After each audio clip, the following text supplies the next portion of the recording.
is Tosha, and you're listening to the Supernova Tosha Show podcast, the show that addresses social issues and how it affects our community. And today we're going to be discussing Florida's new history curriculum.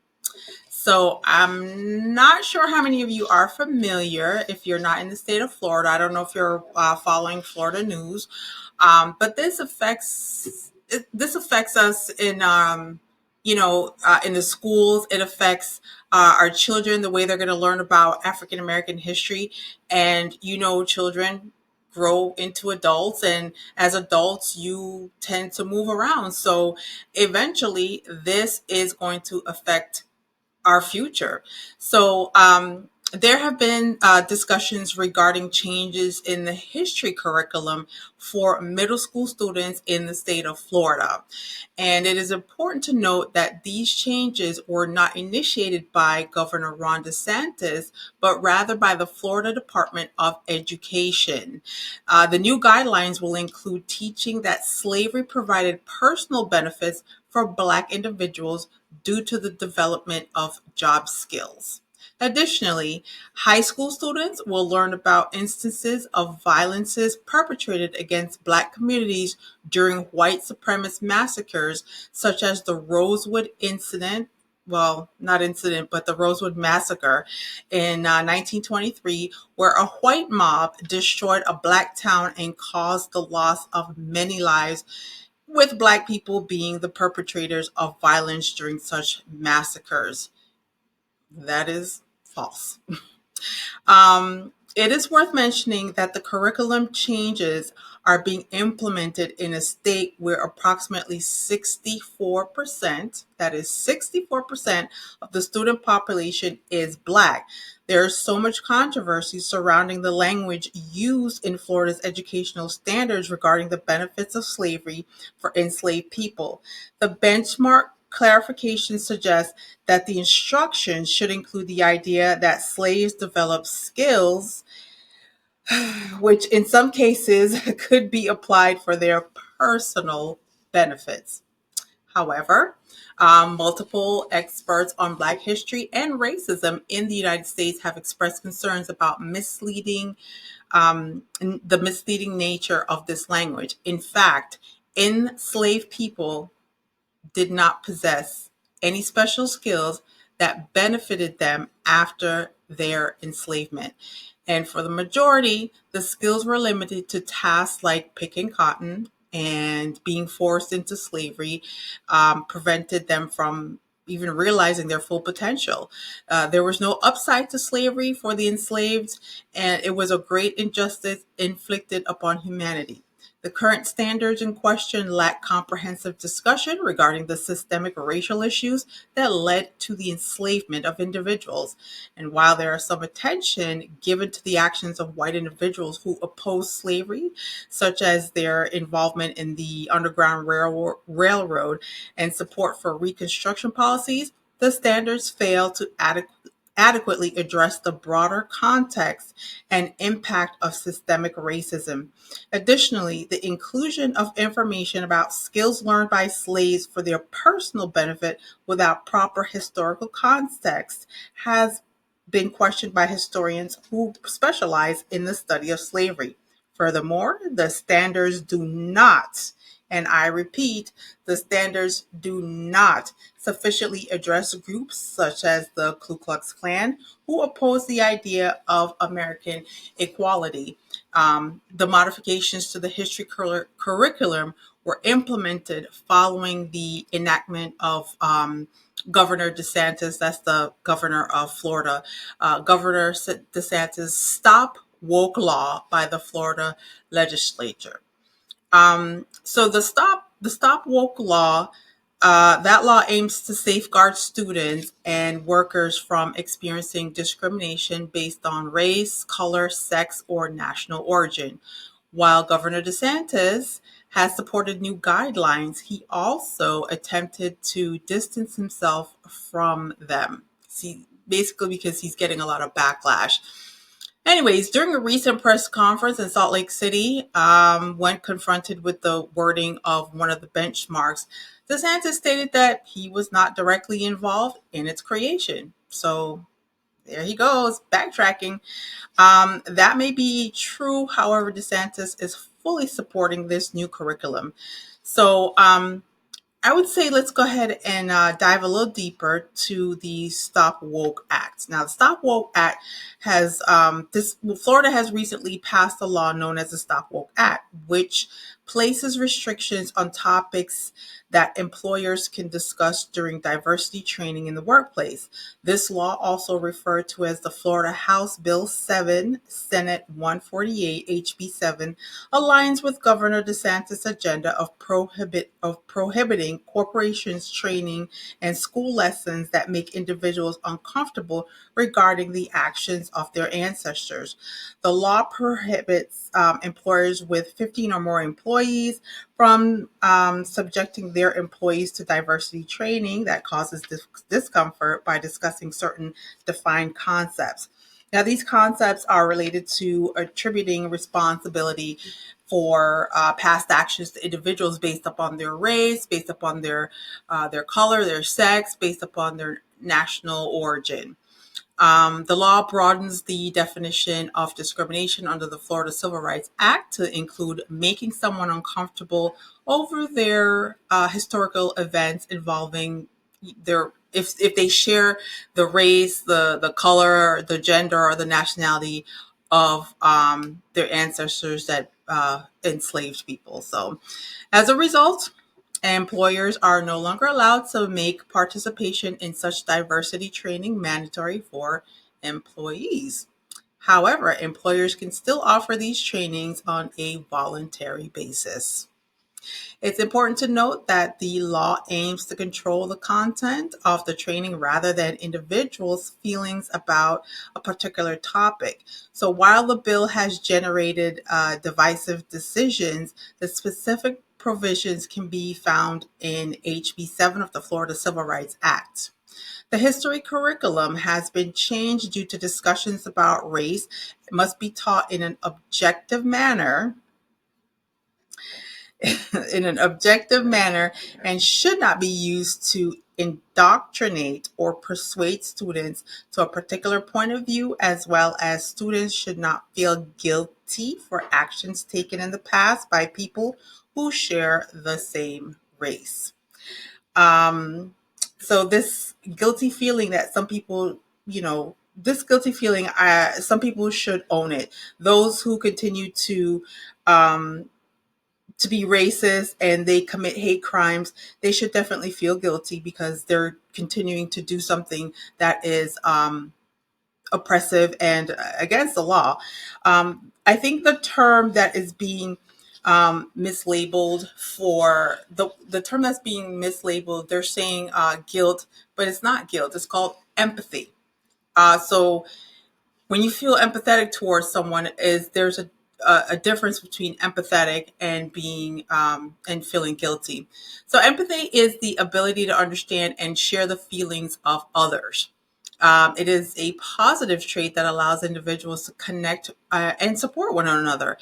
It is important for people of different backgrounds to strive for empathy and understanding as it promotes unity and inclusivity. It's also important to recognize that empathy should not be based on guilt or pity, but rather on a genuine desire to understand and support others.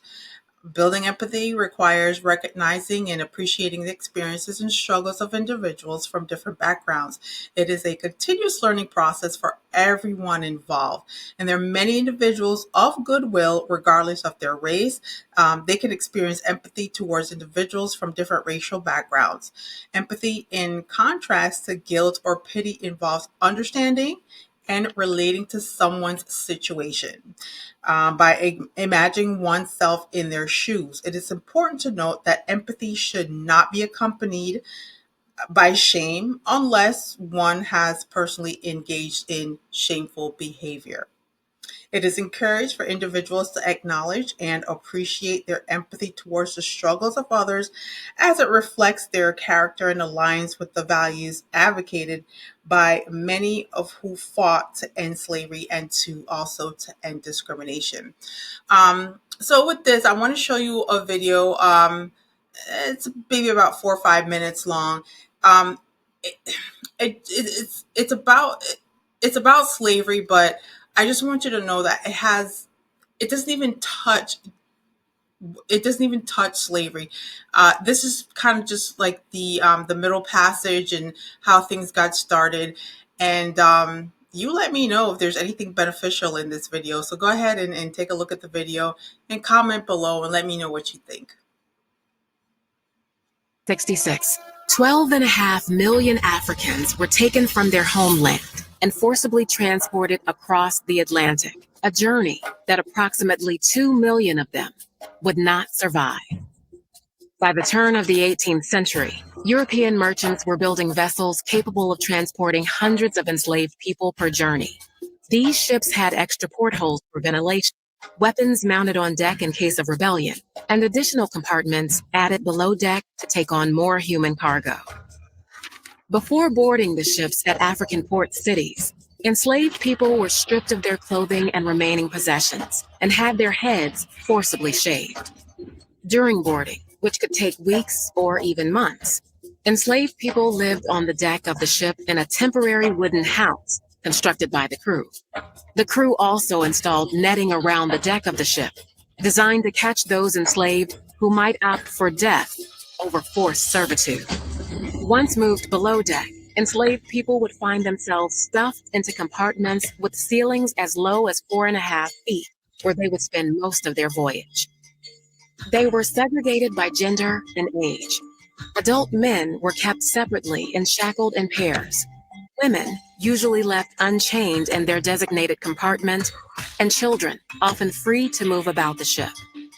There were no sanitary facilities of any kind. Enslaved people were forced to relieve themselves where they sat, creating hellish conditions when combined with the heat and lack of ventilation below deck. Disease was rampant. Dysentery, malaria, yellow fever, smallpox, measles, and influenza ravaged the enslaved and crew members alike. The enslaved people generally spent about 8 hours a day above deck, but were still separated by gender, with a barricado, a reinforced wall that could be used to protect crew members in case of a revolt. Enslaved people were also subject to forced exercise, which sometimes included dance and song for the entertainment of the crew. Enslaved captives deemed disobedient were tortured and beaten, usually whipped with the especially cruel cat-o'-nine-tails, a tool designed to inflict maximum pain. Enslaved people who refused to eat their typical meal of rice and beans were forced to do so, sometimes with a speculum oris, a medieval tool used to force open a person's mouth. Women, while usually left unshackled, were raped and sexually abused by members of the crew, sometimes arriving in the New World, carrying the children of their attackers. But it was the women, using their minuscule freedoms, who would often coordinate mutinies against their captors. But these rebellions were rarely successful. The true extent of the horrors of the Middle Passage came to light in a 1783 court trial over the slave ship Zong. The Zong left present-day Ghana in August of 1781, with 442 enslaved on board. After a 2-month journey riddled with navigation errors, 62 enslaved people and 7 crew members had perished without reaching their destination. Disease was spreading throughout the ship, and fresh water was running dangerously low. Captain Luke Collingwood was afraid of the financial cost of more deaths. Enslaved people that died of disease were not covered by the ship's insurance, but the enslaved who drowned were. Collingwood ordered approximately 130 enslaved people thrown overboard. He claimed it was necessary to do so to halt the spread of disease. At the trial between the Zong's owners and their insurance company, the owners argued that because it was legal to kill sick animals for the health of a ship, it was legal to treat enslaved people the same. The court agreed with the ship's owners, But the trial itself exposed the horrors aboard the Zong, and its story was republished by British abolitionists with the name of the ship redacted, meant to show that this tragedy could happen on any ship transporting enslaved people across the Middle Passage. 24 years after the Zong trial, the international slave trade was outlawed in both Great Britain and the United States. It would take England an additional 26 years and the US another 58 years plus a civil war before the practice of slavery was officially abolished. Man, again, hard to watch. I feel a lump in my throat. So yeah, this is something that's not even going to be part of the curriculum. I don't know. They're trying to erase history, and it's really, really up to us to keep our history alive. Um, we can't ever forget. And when people ask us to get over it and to forget and move on, we have moved on, but we can never forget. And we have to teach um, the ones that are coming up. We have to teach them. We have to remind them. We have to let them know because we can't ever go back there. We can't ever go back there. People from the continent of Africa had lives similar to those of the Europeans who enslaved them. They lived in diverse settings, including cities, towns, and rural areas. And there was a range of wealth and social status among them. They experienced both peace and they experienced conflict, just like Europeans did. They had many cultures. They valued family. They worked diligently, and they found joy and artistic expression. It was important to recognize that Africa is a vast continent with various ethnic groups, languages, and religions, much like the diverse nations of Europe during that time. The experience of being captured and forcibly separated from loved ones was undoubtedly traumatic. Imagine the pain of leaving without the chance to say goodbye or inform your family members of what occurred. Enslaved Africans were often bound together with other Africans who spoke different languages, different dialects. They had different customs. They were from different tribes. And, I'm sure that was confusing and, extremely hostile to work, for them. The slave trade and the Middle Passage brought immersible suffering that had been occurring for centuries as white individuals sought and purchased Black individuals from Africa. Now, in elementary school, I don't recall covering this topic um, extensively or even covering that topic at all. Elementary school has been many, many years for me in the 1900s. But in middle school or junior high, whatever you call it, the lessons of African slaves, they lacked important details and they presented in a simplified version. Even in high school, I took a class that specifically focused on African American studies, where the class that I took, it was supposed to focus on African American studies, and there may still be areas where the education, that fell short because there's a lot that was missing. Um, while attending high school, I joined an African American club, and initially it was promising, but the more I stayed, it kind of more focused on talent shows rather than providing comprehensive education. And so in the early 90s, um, what happened is I was actually researching on Malcolm X. So this is how I learned about African American. I'm just kind of giving you a little personal experience for me. So again, going through elementary school, middle school, high school, as they call it, whitewashed. African American studies and African American history was whitewashed. And even joining that club um, it was pointless because they just more focused on talent shows, who could be the best singer, who could be the best dancer, and I think just shucking and driving is not that's not the Black experience. So anyway, in the early 90s, when researching Malcolm X for a report, the concept of him teaching that the white man is that's what he taught, that the white man is the devil. Um, I didn't understand why. I'm like, why is he teaching this? Why is he teaching this hatred? Why is he so against it? And I wanted to know why. So I delved deeper into it.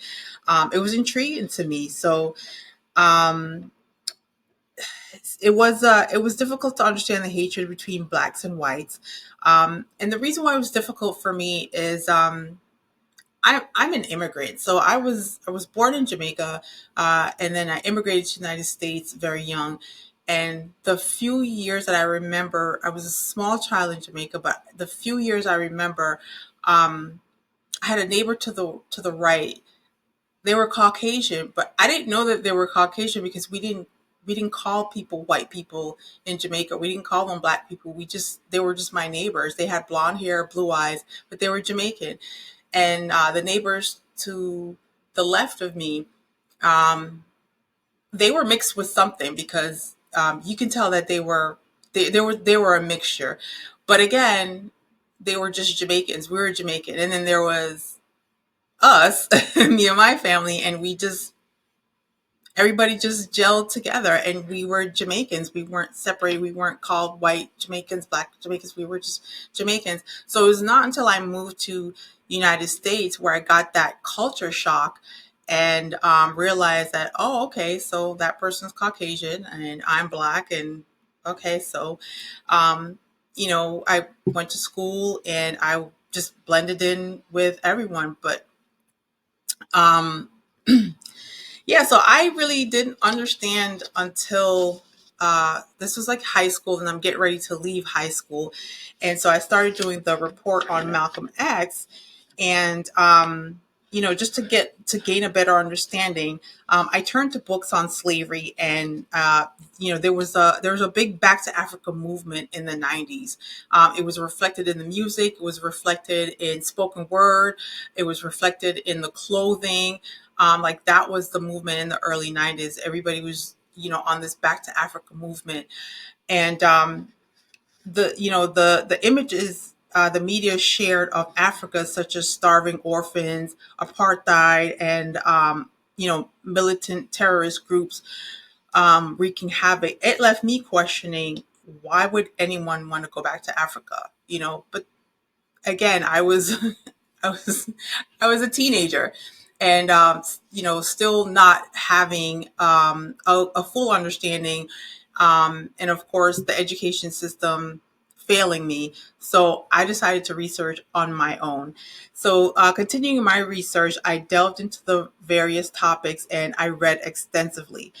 Um, then I started, finding out about slavery and the Middle Passage, and just exactly on the revolts. And then I started reading about Rosewood, Florida. Then I started the Tulsa, Oklahoma, and Central Park. And I just read and read and read and researched, and you know, just blew my mind.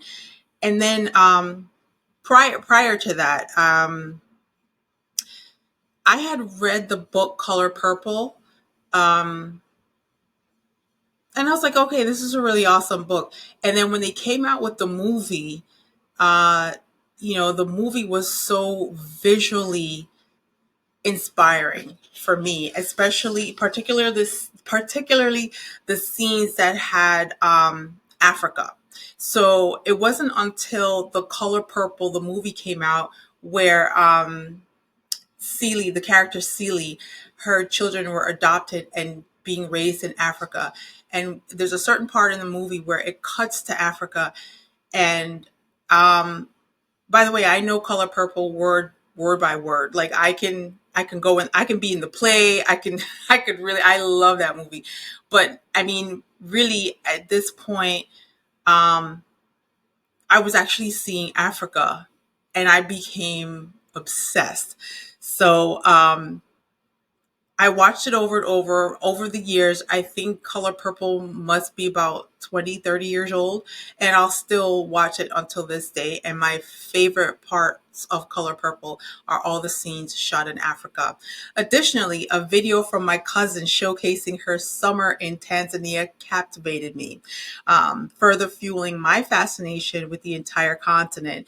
Although I have not yet visited, I have compiled a bucket list of countries to explore, including South Africa, Nigeria, Ghana, Tanzania, Zambia, Zimbabwe, Kenya, Morocco, Egypt, the Seychelles, the Ivory Coast, and the Cape Verde Islands.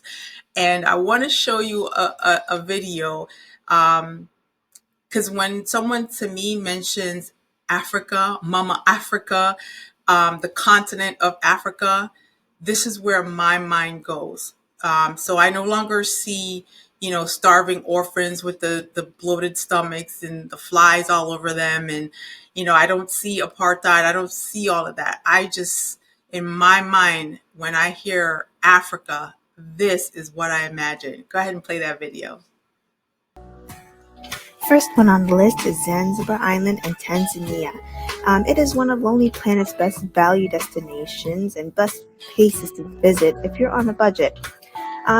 Zanzibar Island itself is one of Africa's top best destinations, highlight including scuba diving, snorkeling, along with traditional sailing trips. You can also explore the old stone town and head over northeast for sandy beaches. If you're looking for a more hidden beach holiday, go to the extra mile and visit Pingo Island. So Zanzibar Island, I really personally haven't heard much of it, but it is something that I definitely want to visit one of these days if I can. So I suggest you go too if you're on a budget. So the next one on the list is Cape Town and the Cape Winelands in South Africa. Cape Town is worth visiting for its picturesque scenery and cosmopolitan flair. It has mild climate and countless things to do, especially for nature adventure lovers. And also, you can also visit the Cape Winelands, which is also inexpensive local wines and wine tasting tours. I personally would love to visit Cape Town. I'm not into wine, but if I'd love to go to a place in South Africa, it would definitely be Cape Town. And it is one of the best 20 places to visit in 2020 in Africa. So I suggest you visit Cape Town if you love adventures and if you love pictures and scenery. You can get lots of Instagram-worthy pictures. And if you love going out in nature, South Africa is one of the places to go as well.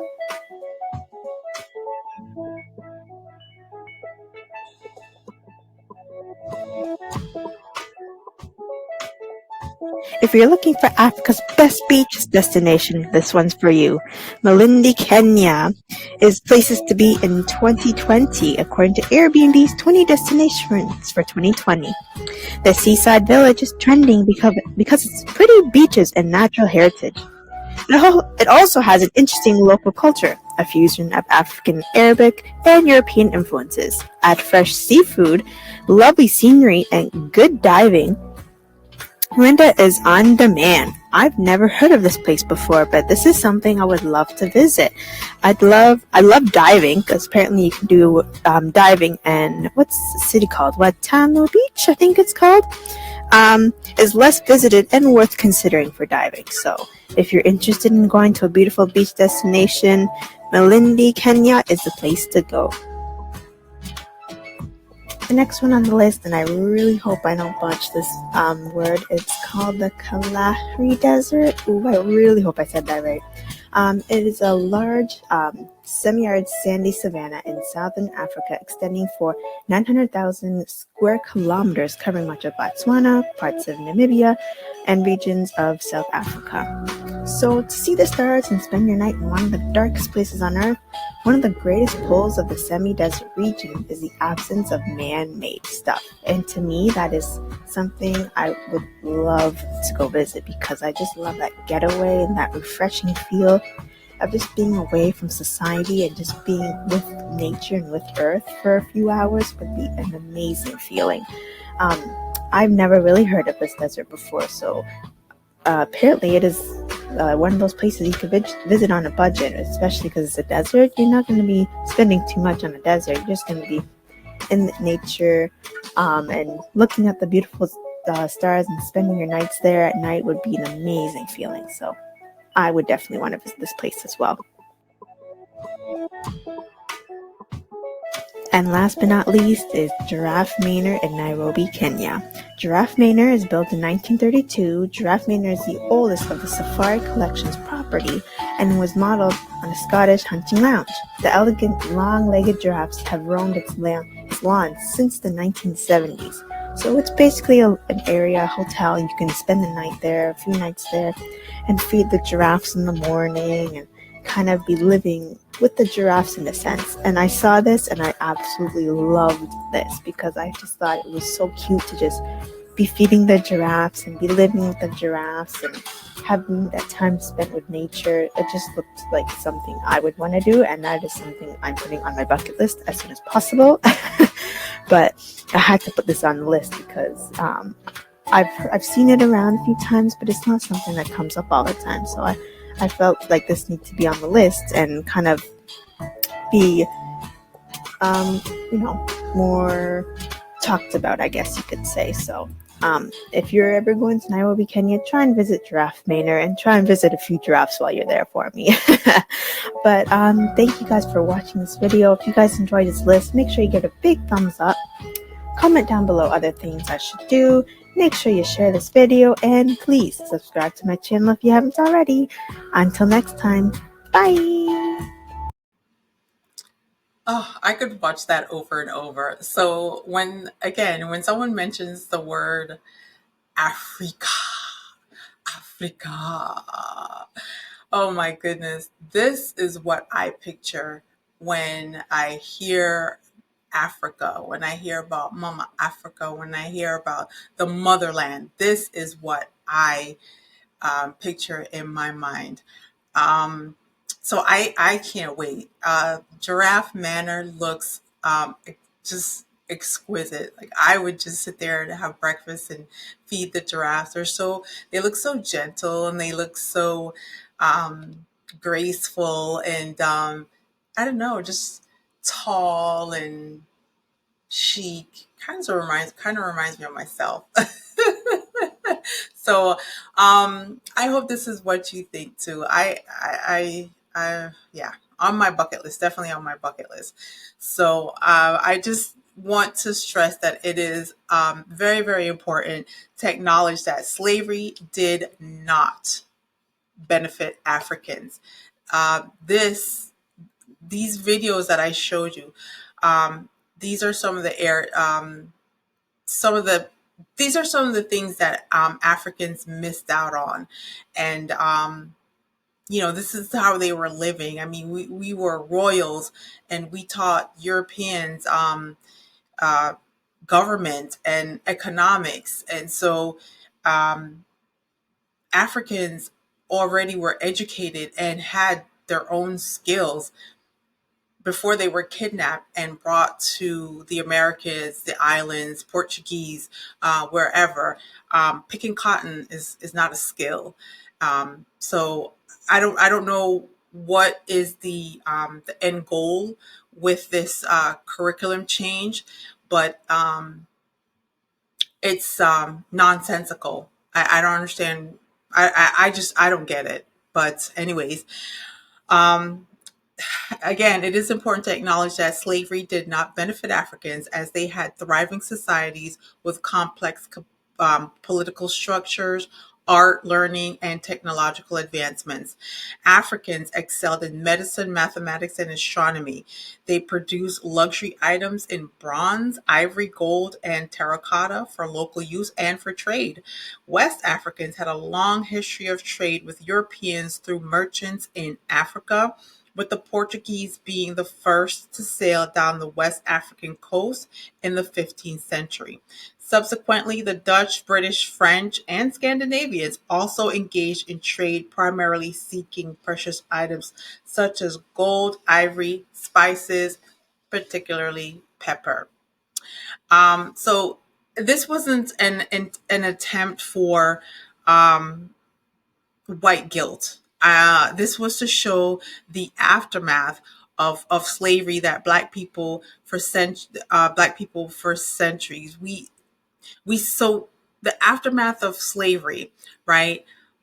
There's so many things that go along with it, and I don't know if they're going to cut that out.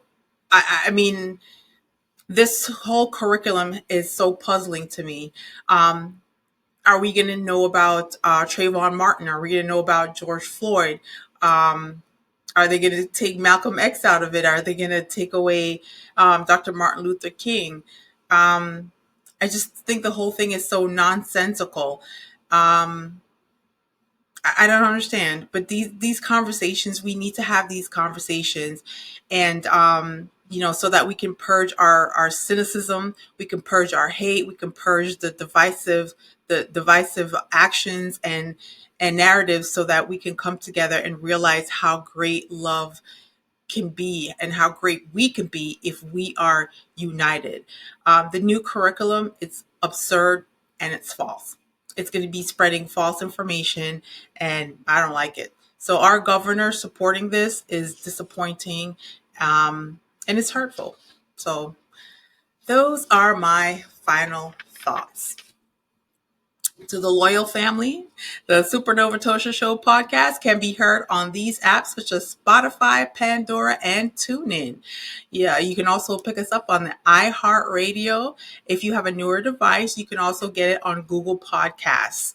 The goal is to be on the 10 best podcasts to listen to list. So please like, share, subscribe, tell a friend, subscribe to my YouTube channel, and spread the word.